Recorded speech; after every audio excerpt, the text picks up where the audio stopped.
go. Good afternoon, everybody. My name is Carolyn Dubé. I'm the Executive Director here at Fertility Matters Canada. It is Friday and it is day 6 of Canadian Infertility Awareness Week, and we are thrilled for all of you who have been tuning in all week to listen to the experts that we've been interviewing, to all of the experts across Canada who have been doing their own sessions.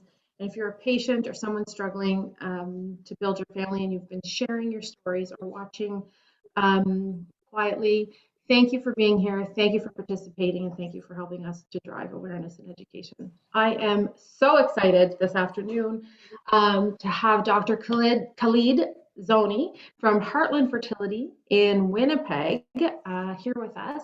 This is the first time he and I have been speaking, and he's been on one of our Figuring Out Fertility sessions. And today we're talking about something that's very, very common, and we get a lot of questions in our online support groups about. We see a lot of patients talking and having questions about and looking to connect with others who have experienced recurrent pregnancy loss. And so thank you, Dr. Zohni, for being here and for talking to us and answering questions. So if you're here and you have questions, please know you can put them in the chat option of Facebook or on the Zoom call. We will answer those questions anonymously for you here so that you have access to the information that you need. So Dr. Zohni, I'll leave the floor to you for a few minutes. Thank you so much for having me. It's really a pleasure to be here. Today we'll be addressing the topic of recurrent pregnancy loss. It's one of these topics that is always stressful, not actually just for patients, but believe it or not, also for physicians. Because many times, like we went through everything, we tried to optimize everything, and then at the end of the day, we weren't lucky. So it's a frustrating situation, definitely for patients, but also for lots of physicians. Interestingly, recurrent pregnancy loss until very recently, and it's up to now, even the definition, just the definition is changing. So like, how would you say, like, when would you say that this patient had a recurrent pregnancy loss? Is it after like the first one, the second one, the third one? And it was always a hot topic between physicians and different governing cores that are looking into fertility in general and obstetrics and gynecology in general. Like, is it 2 or 3?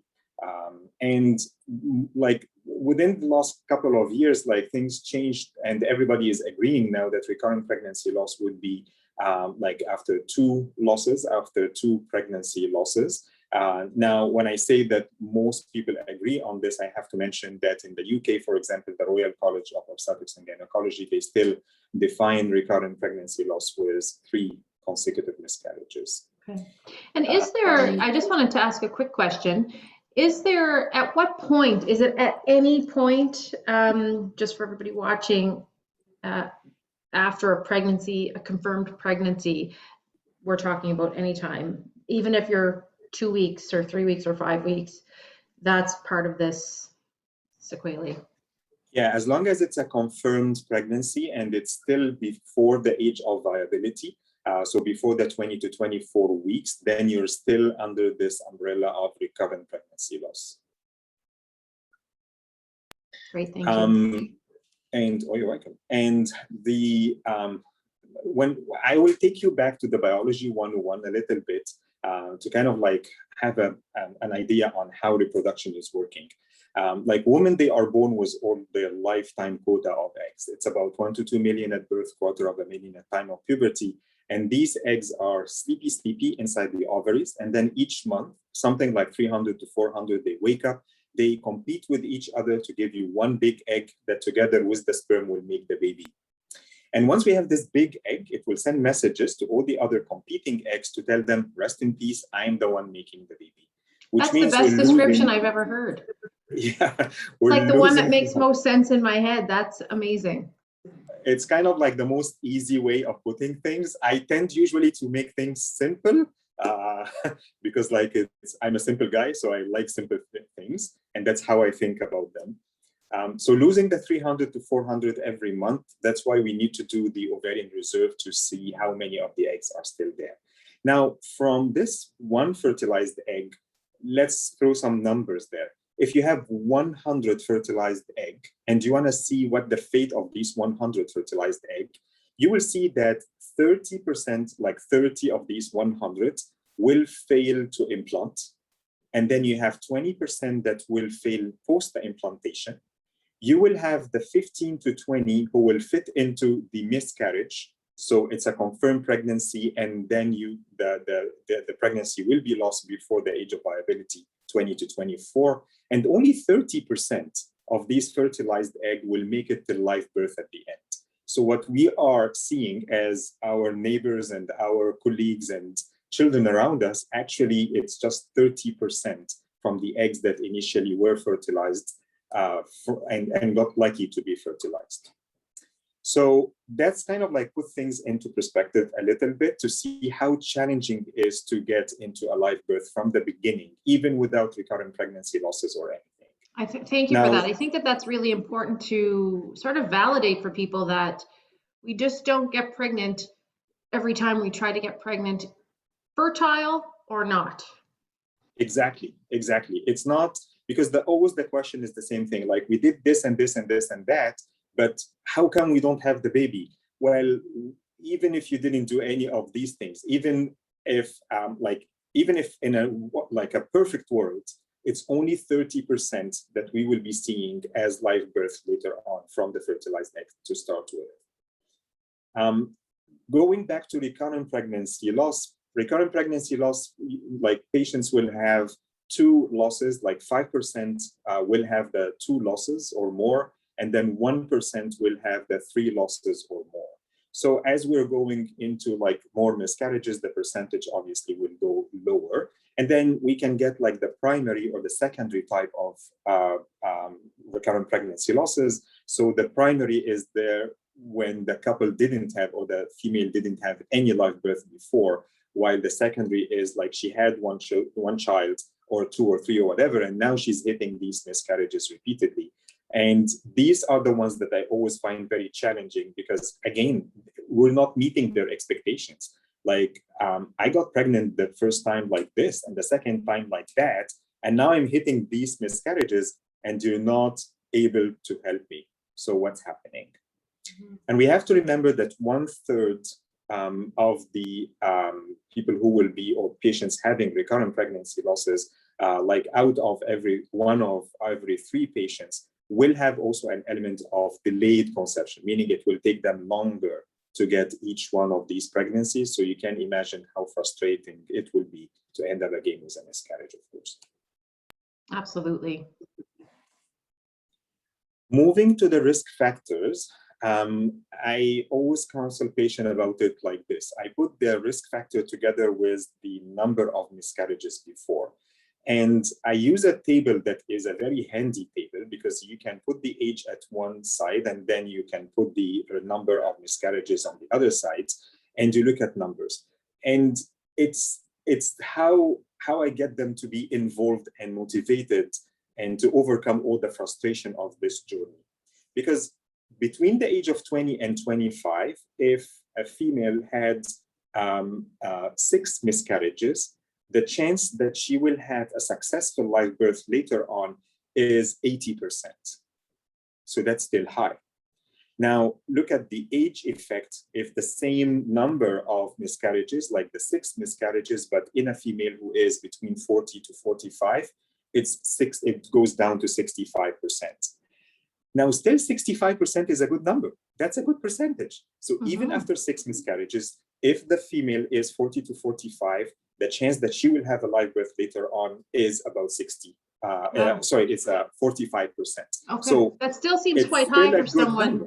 Yeah, it's still a good number. It's an encouraging one. And this is regardless of whatever we will be doing, which will take me to the second part of this, which is why recurrent miscarriages are happening, like why we're having these repeated miscarriages. And we have 2 big categories. We have the explained ones and we have the unexplained ones. And the unexplained ones represent almost 50, in some estimates, it's even more than this, like 50 to 60%. So 50 to 60%, we have no clue why this is happening. And this will bring us later on at the end to speak a little bit more about the treatment. But then we Can you find out? So if someone falls in that unexplained, that 50 to 60, is it possible that eventually you will get to a root cause? We won't probably know the cause, but we know that at the end, they will achieve a pregnancy. Okay. If they are in this 20 to 25 years old, still after 6 miscarriages, she can get the 80% chance to have a live birth. If she's 40 to 45, it's the 45%. Okay. So even with this unexplained, they still are successful. They just need to continue to try and never to get frustrated from this thing. Okay. From the known causes, I always like to divide them into like mom and dad, and then the baby itself. Mm-hmm. Mom and dad, we can think about the most common things or the biggest categories will mainly be like uterine anomalies, the room where the baby is staying. If I'm a baby and I don't like the room inside here because there's something happening there, like a septum that is dividing the room and it's kind of like squeezing me to apart, or if there is any other anomaly that is inside, I might decide, oh, I don't like this room, I'm going out. So that's the congenital anomalies that can happen with the uterus. It can be also something also acquired. And this is debatable and lots of people argue about this, like a fibroid, for example. But we know that a submucous fibroid, like a fibroid that is bulging inside the cavity of the uterus, again, by kind of like common sense, maybe the baby, when he gets squeezed aside, like he will not like the environment inside there, beside other stuff that a fibroid can do also to the implantation and to the blood circulation inside the uterus. Okay. So here we have an opportunity to improve and optimize, because if there is a septum, I can put a camera down there, take this septum out, improve the milieu inside the cavity, and therefore a baby would like to stay there. So that's one of the things that we can correct.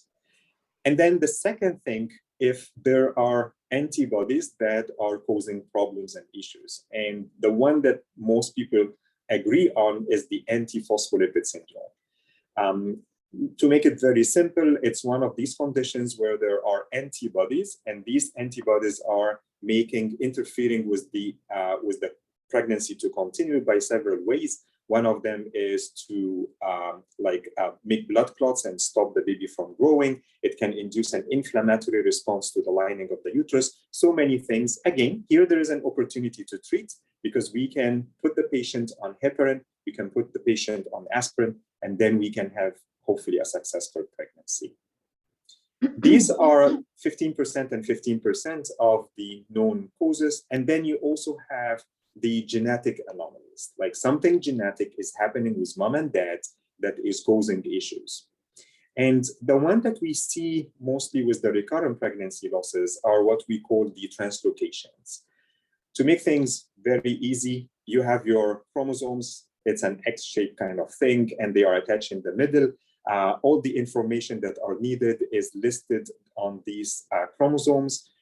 For some reason, part of the chromosome decide that it doesn't like the rest of the people there on this chromosome.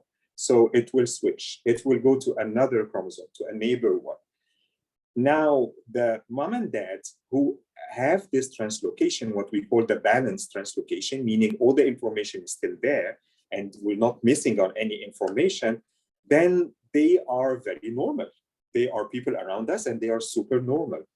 But when they pass this genetic material later on to the embryo or to the baby, it can be normal, it can be balanced, so no issues, but it can also be unbalanced, meaning that we're missing some of the information just because of this exchange that happens.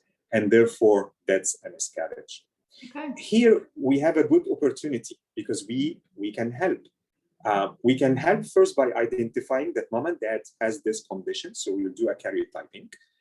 And the second part, we can help because we can do an IVF cycle, so an in vitro fertilization, a test tube baby, and we can do the pre-implantation genetic testing where we can identify the embryos that has the issues versus the one who are normal. And then we can use these normal ones to transfer to the uterus. Amazing. And then you have all the other factors that by default you have to adjust if you're speaking about fertility, meaning Hormones, so thyroid, yes, of course, you have to have a controlled thyroid.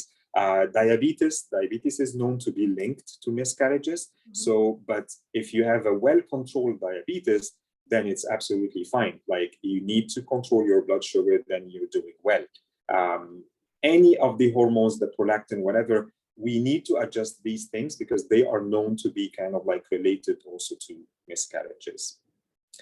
The male factor, yes, of course, that can contribute to this thing. We have what we call the DNA fragmentation, which something that happens as we are aging or if we are exposed to like toxins. And with the DNA fragmentation, the theory is that, well, this piece of information that went to the egg might not be the best one. So obviously, if the fragmentation is high and it's across the board in all the sperm, then it will cause issues.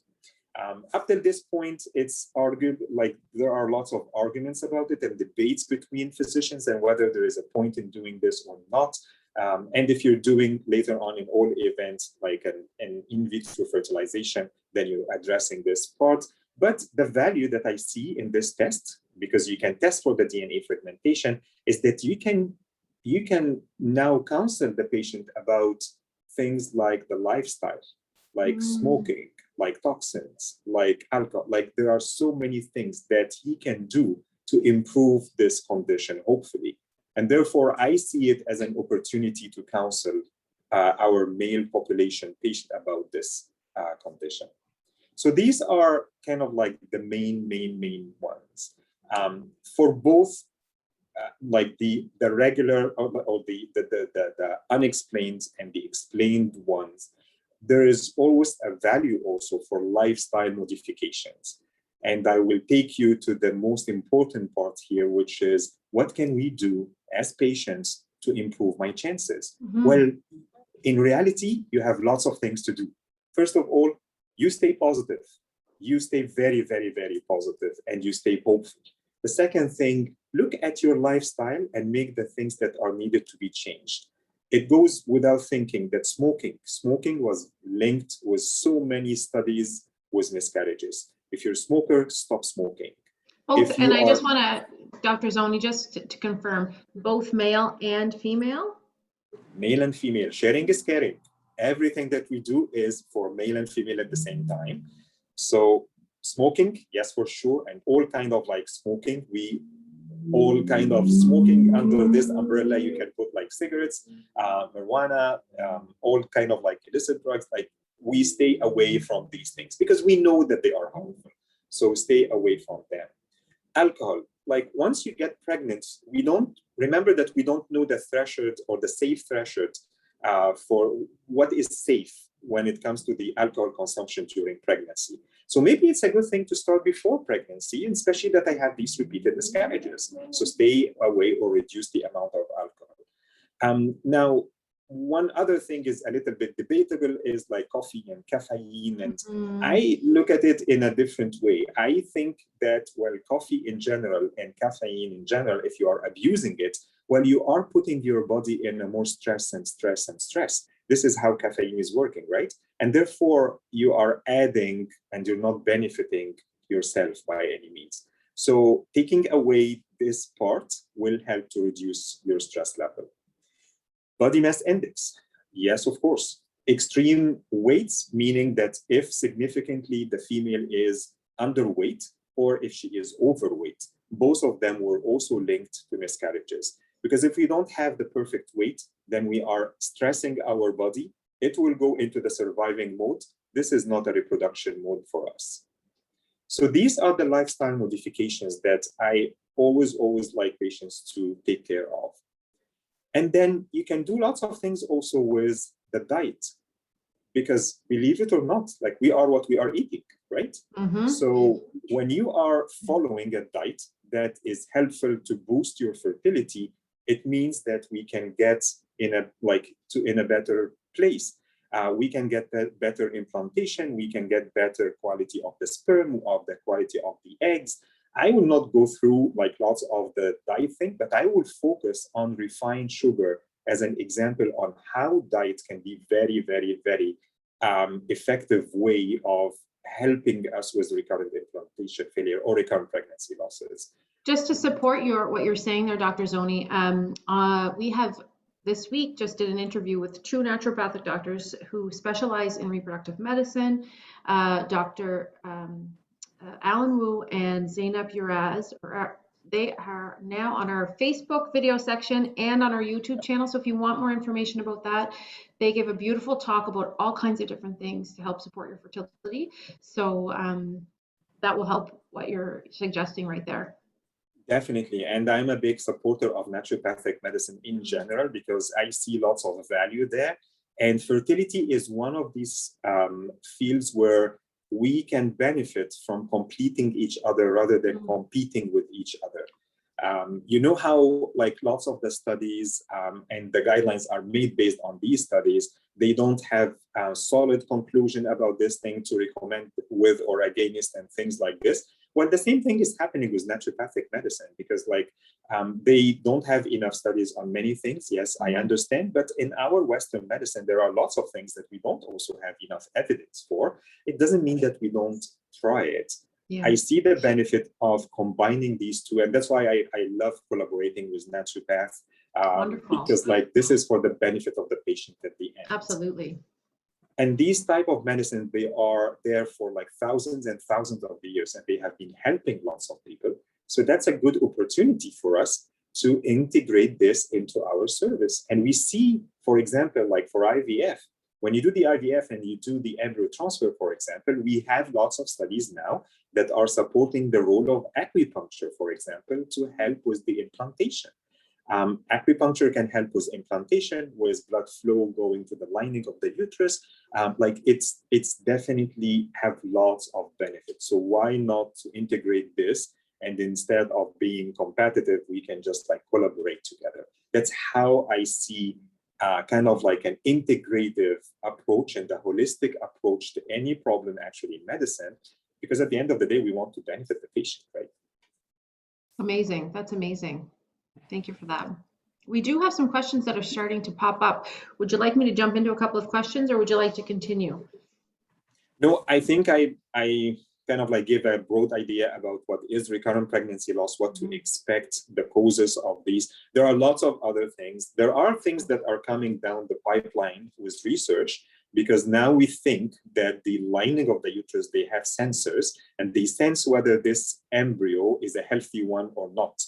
And when recurrent pregnancy loss is happening, it means that these sensors, it's like your garage door sensors, are not working properly. And that's why it's allowing abnormal embryos or not the best embryos to implant, and it will give you a recurrent pregnancy loss later on. So lots of research is done right now on this point and other points. So just like heads up, within the next couple of years, you will be seeing more and more information and hopefully more and more interventions that we can do for our patients to kind of like relieve this stress. One last word that I will say it here is that the type of care that should be provided to recurrent pregnancy loss patients. This is I always like this because it's fascinating. The care should be the tender, loving care. For this specific population, they found something very interesting, is that what they need and what gets the numbers to be better is that they are seen more frequent by their specialists on a base where they know that what is the plan. When I will get pregnant, I will get to see you very quickly. I will not be waiting in a waiting list for anything. And I will be seen repeatedly, and I can do ultrasounds weekly or so as I kind of like be relieved that I'm in a good hands. And they did a very interesting study that was published in Human Reproduction a couple of years ago, where they compared people who were seen in kind of like a setting of recurrent pregnancy loss clinic and offered this tender, loving care versus the ones who are seen regularly by the regular physicians, not specialized for recurrent pregnancy loss or not having a time dedicated for this special identity.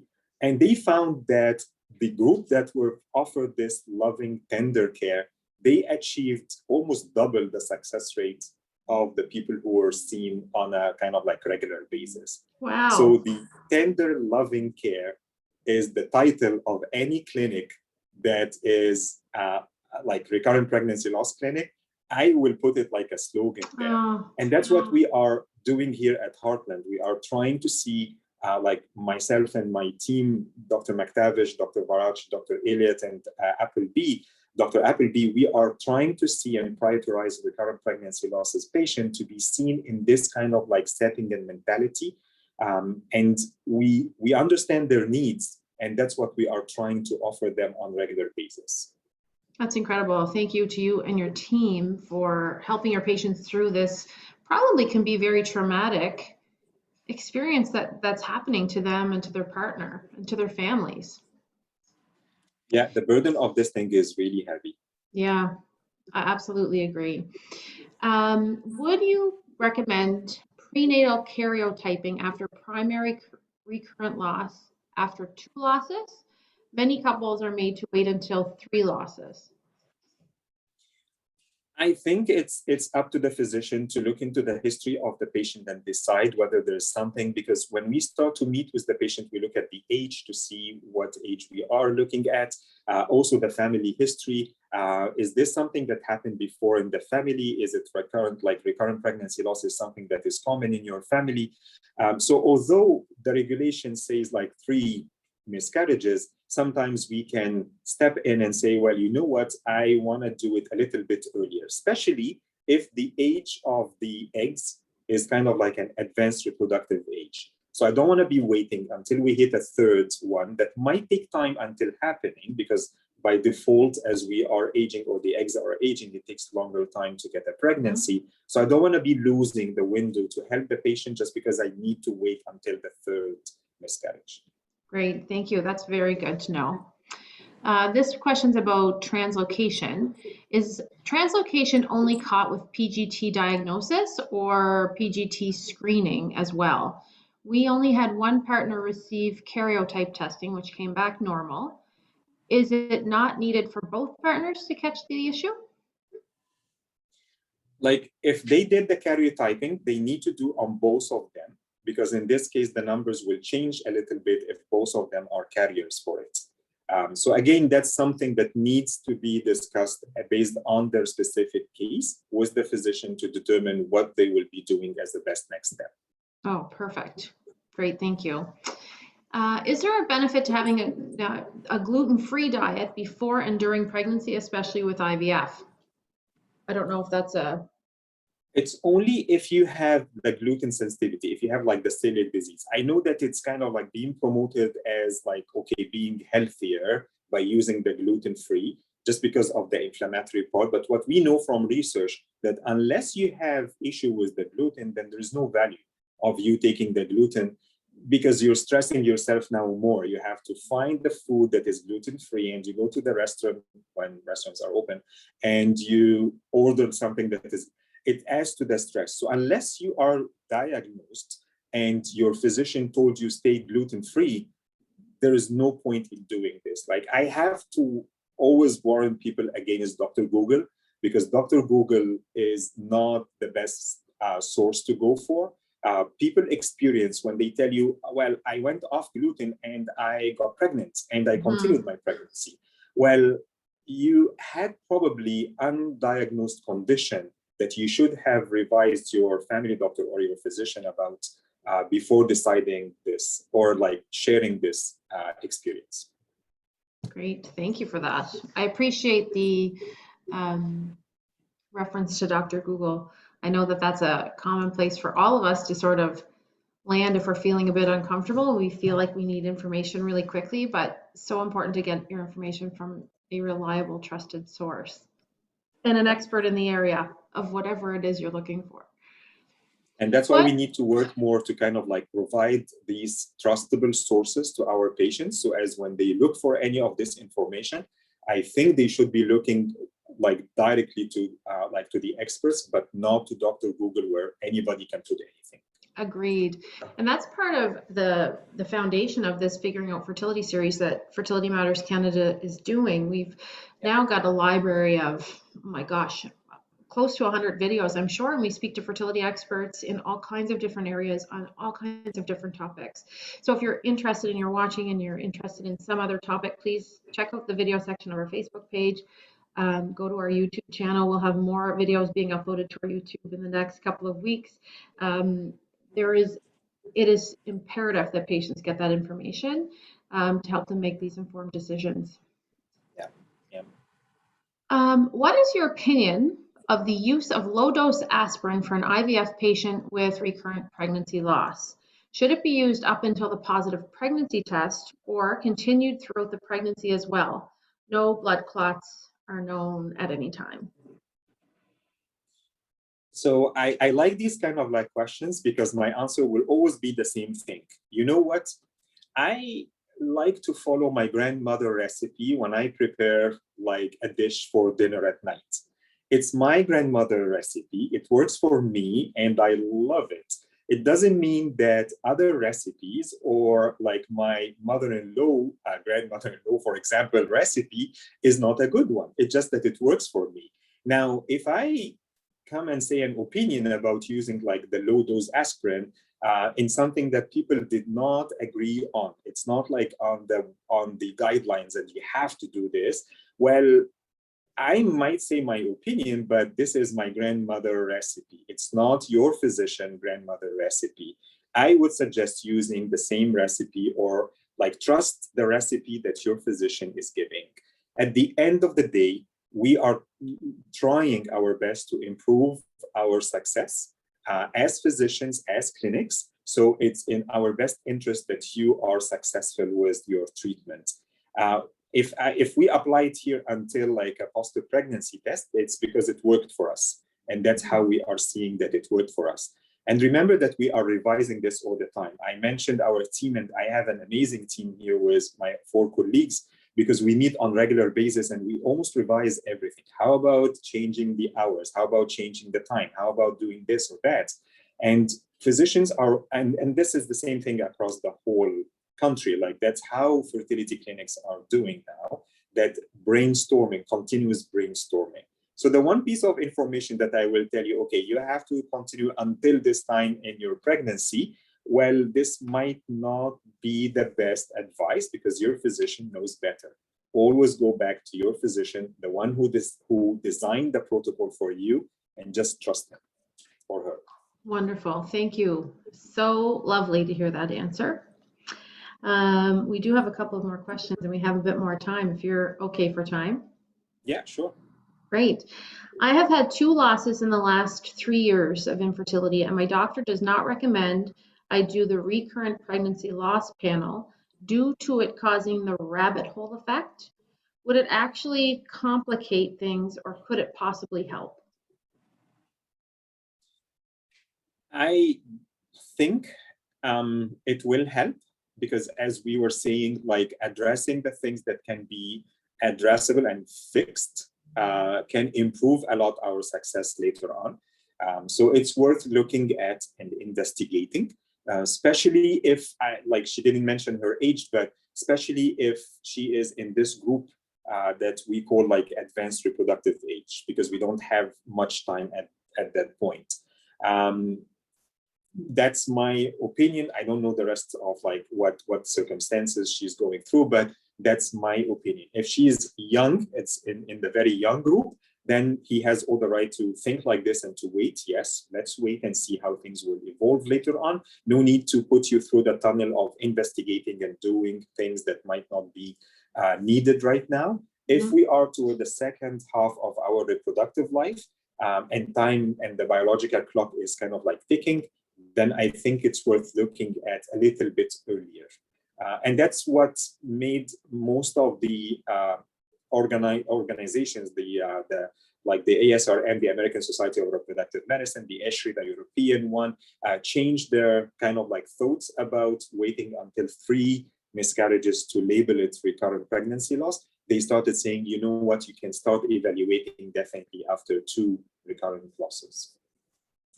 I have a question. This is not coming from a patient yet on this live video, but I did speak to a patient recently who has experienced 5 miscarriages and a late-term pregnancy loss, 22 weeks in and around there, in the last 2 years.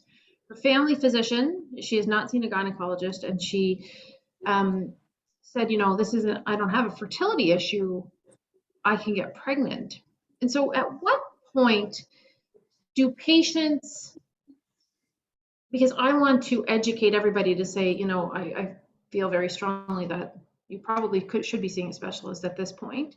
I'm not a medical expert, but how do we, or what advice do we tell patients when they connect with my office or come to our support group and say these things like how do we, what's the next step after the family doctor? Advocating for yourself to get to see a gynecologist, or should they at that point go directly to a fertility clinic? In kind of like the best care setting, I believe that they should be seen by not just a specialist, by I think by the recurrent pregnancy loss clinic. Okay. Anybody who fits into this definition should be seen at the recurrent pregnancy loss, because although a gynecologist can do what we will be doing, like ordering like a 3D ultrasound to see if there is a septum inside, for example, or doing a hysterosalpingogram, or having like a karyotyping ordered. Like these things can be ordered by all our colleagues, like either the family doctor, the gynecologist. They can still order these things. But I will take you back to the beginning of my talk when I was telling you, I think they benefit a lot from this kind of like integrated care or like holistic care. We're taking care of all the details at the same time. We're covering all the bases. It's not just to try to identify the cause so as I can refer the patient to the correct person. Well, refer from the beginning to the correct person because he will be looking into all the different causes there. And having 50% of unexplained infertility means that 50% you will not find something. So even if you, as a family doctor or a general gynecologist, you order the workup, 50% you will not actually find something. So what do you be offering to the patient?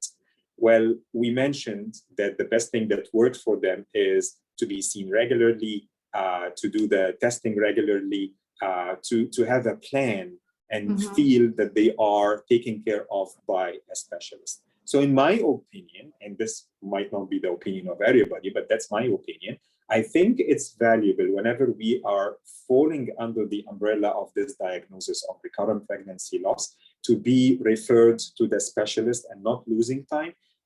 Because again, the clock is ticking, especially for this group that is advanced reproductive age. I think they should be seen in a kind of like an urgent setting. Wonderful. Thank you so much for that. And again, that was something that came into our office this week or last week, and I just felt there's something we could do to help her. Is there any medication or supplement people with PCOS and constant loss can take to help the body hold a pregnancy? That's a very nice question.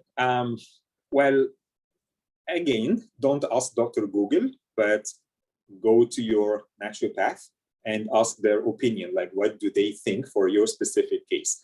I will give an example, and my experience was one of these kind of like supplements, the myo-inositol.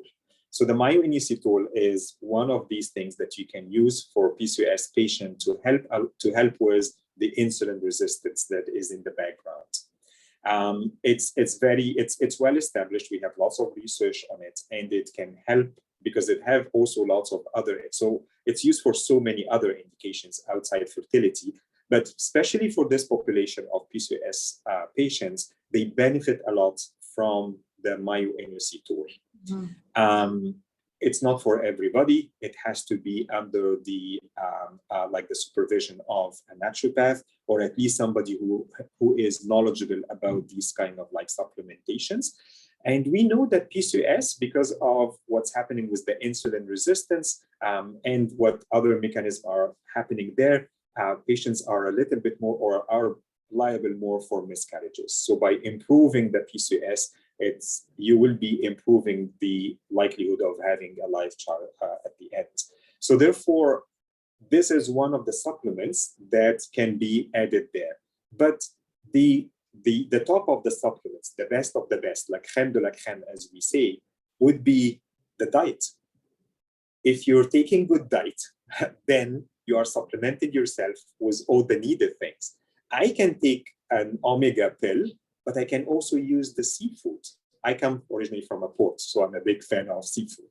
So if you use like lots of seafood, good quality, and with kind of like the list of good seafood, then you're providing yourself with good omega, and you don't need the supplementation.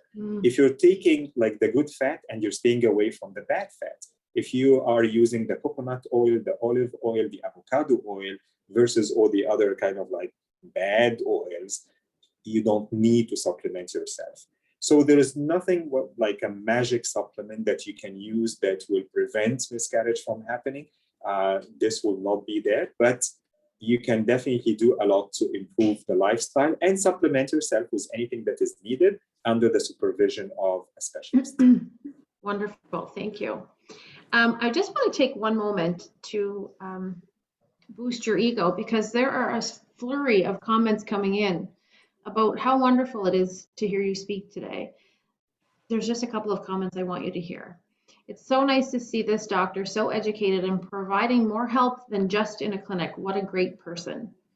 These references are great, putting it in ways that we can actually understand. And I think that speaks volumes, because a lot of times we hear from patients, or when I think about my own fertility journey, and I was a little educated in the area, it's so emotional and overwhelming that if you can't sort of give a reference or kind of I apologize, the word has gone out of my head, but putting it in a way that you can understand in a moment in your life when you just need things to be simple, I feel like it's so lost and even more overwhelming. So thank you for that. One of your patients is here and says, I consider myself very lucky to have Dr. Zohni as my doctor. He's absolutely amazing and such a caring person. Anyway, I see this, and there's many more. I'm going to send these to you because I think it's really important. Your connection, I feel so blessed to have you here explaining these things to patients. So thank you. Thank you for having me, and thank you for these comments. Oh, I think it's important to tell people when they're making a difference in people's lives. So in closing, we've kind of come to the end of our session, and we have a few more questions that have come in, but I just want to be respectful of your time. Is there anything you'd like to say as we wrap up today? Yeah. First of all, this is an amazing opportunity to educate and to like spread the word there. So thank you so much for having this week. And for these, I had the opportunity to see some of the videos, and they are amazing. And I promised myself that I have to go through all the videos during the next couple of weeks. It's a very rich material, and I'm learning a lot from my colleagues and from the experts that I'm looking forward, of course, to collaborate with all of them. Because once we establish this kind of collaboration, then it's for the benefit of our patients. So thank you so much for doing this and for volunteering and taking the time to do this. Like it's really an amazing thing that you're doing to patients. And I just want to say a final word about the recurrent pregnancy loss. It's one of these conditions that we can help a lot by just the support. If we know that we will get there and we will be successful at the end, and we just need to stay positive and visualize that it will happen, I think that this is kind of like the key for this condition. And of course, like, speak to your physicians, trust your physician. Everybody there in the clinics across the country is trying definitely to help you and to be successful. Your success is our success. So therefore, trust in your physicians and in the clinics. And again, thank you for this opportunity, and thank you for the Fertility Partner for putting like this network of clinics together. We now have lots of collaborations and opportunities to interact, and all will be for the benefit of the field and the physicians at the end. Absolutely. We're very fortunate to have the Fertility Partners Network supporting all of the Canadian fertility patients that we work with and that we will work with in the future. So thank you so much. Thank you to Heartland for allowing us your time today. This is another episode of Figuring Out Fertility. It is Canadian Infertility Awareness Week, and if you need information, support, or additional resources, you can find us on Facebook, on Instagram, and on our website at fertilitymatters.ca. Thank you so much, and we'll see you again for another episode.